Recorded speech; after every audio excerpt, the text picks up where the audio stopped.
Okay, hi caregivers. I've never done this before, but now that I've had this time to really center and get myself together, I feel like I cannot be a true facilitator of growth and development for your children without also being one for you as well. As we talk about so much in our early learning readiness class, the caregiver is the child's first teacher, whether that be mommy, daddy, grandma, grandpa, auntie, uncle, neighbor, sister, cousin. Caregiver is the child's first teacher. I, teacher Bajá, and all the other teachers out here are only meant to be an assistance to you all. You know, they look to you first. So my husband always tells me I'm a low-key life coach. So allow me to be your volunteer life coach for the moment and just share my thoughts. These are things that I am working on for myself right now to become a better person, as I feel that I have to do better with being a role model because I have so many children in my life watching at me and looking up to me.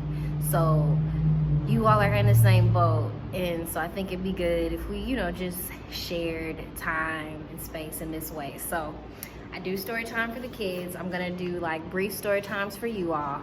So the book that I've been reading since the corona situation was this. I was able to finally finish it, and I was reading it the other day and I was writing notes, and I just thought you might like to hear some things that I came up with.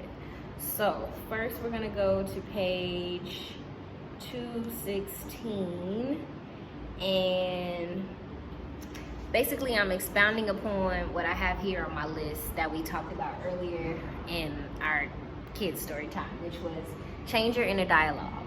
Speak to yourself the way you speak to your children. Loving yourself is loving your children. Be kind to yourself. Speak positivity on yourself. Thank you, caregivers, for all your hard work since this whole pandemic started. You guys have been very flexible with rolling with the punches and dealing with the hardships and pushing through. And your kids, though they know there's something that's changed, I'm sure they're not experiencing it the way a lot of other people are. So big ups for that, like real talk. Now, getting into what I want to share today. So speaking on your inner dialogue, I've found that I can be really harsh on myself, and I'm so sweet and nice to my children that I teach and my students and people that I come to in passing. When it comes to myself, I can be very, very, very mean, like just straight up. So this has been a very important topic to just reiterate for myself, and this book really helped me find some clarity in that. So as I was reading, I just wrote, like my own quote, I guess you could say. And it says, be honest with yourself first. Then the truth won't feel like such a slap in the face the first time you hear it out of someone else's mouth. So like for me, I can be very sensitive. Like when someone tells me the truth, it hurts. Like I cry, I feel ashamed, I feel embarrassed. And then I get it and I move on. And I realized if I just took the time to check myself first, then when someone is giving me that truth, like my husband or my mother or a close friend, I won't feel so, offended by them telling me what I need to hear. I would just receive it, say thank you, and move on. So you all may not have that problem, I do, but apply it to where it applies to you, and let's grow together.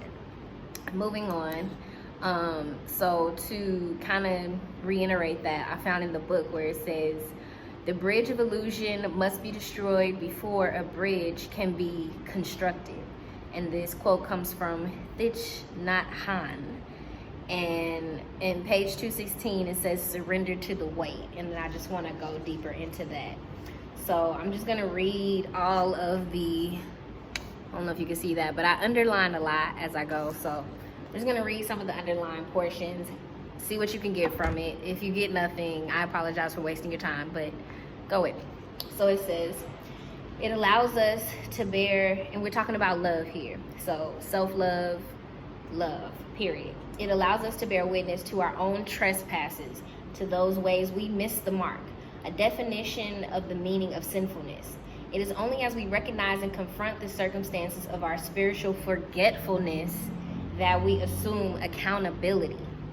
In their work, The Raft is Not the Shore, Daniel Berrigan and Thich Nhat Hanh stress that what I just said, the bridge of illusion must be destroyed before a real bridge can be constructed. In communion with Divine Spirit, we can claim the space of accountability and renew our commitment to that transformation of spirit that opens the heart and prepares us to love. So basically what this means is, we have to, on a regular basis, take accountability for what went right, what went wrong in our days, and get the lesson from those things and move on. Like, that's a part of what I meant in the last video with take 10 minutes, take 7 minutes, take 15 minutes. Take some time to collect yourself. It's really important that you get that time to center and come to, because you all are so important to these little people in their lives. So it's really important that you keep yourself together. And this is really one way to stay grounded fully as we go through all these changes that we can't control.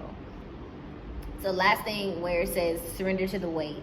When we surrender to the weight, which is what we're doing now, we allow changes to emerge within us without anticipation or struggle. When we do this, we are stepping out on faith. In Buddhist terms, this practice of surrender or letting go makes it possible for us to enter a space of compassion where we can feel sympathy for ourselves and others. That compassion awakens us to the healing power of service. Love in action is always about service, what we do to enhance spiritual growth. A focus on individual reflection, contemplation, and a therapeutic dialogue is vital to healing. So, I always say, in my work, I'm trying to bring back the idea that, children are blessings to us, because I feel like a lot of times we forget that. So for all of you that are blessed beyond measure to have these lovely children in your lives, I just want to say to you that having a child is also an opportunity for great healing. Our children have just left the ancestors, have just left that space before to transition to where we are here now. So they are still entrenched in that wisdom, entrenched in the mysteries of life. They still are in tune, with those things. So they have some things to offer us just as much as we have things to offer them. So open your heart, open your eyes, open your spirit, open your third eye, or open whatever you need to open to fully experience the healing and love that being a caregiver has to offer you. And surrender to the weight while we're there. So hopefully this made sense. I did not particularly script this. I just let it flow. And if you like this, give me a thumbs up and some feedback and some things you'd like to talk about. If you did not, say, hey, Miss Bajá, stick to the kids. We got this. I'm cool with all feedback, and it's appreciated. So thank you for taking this time with me. I'll be back with another chapter. Peace.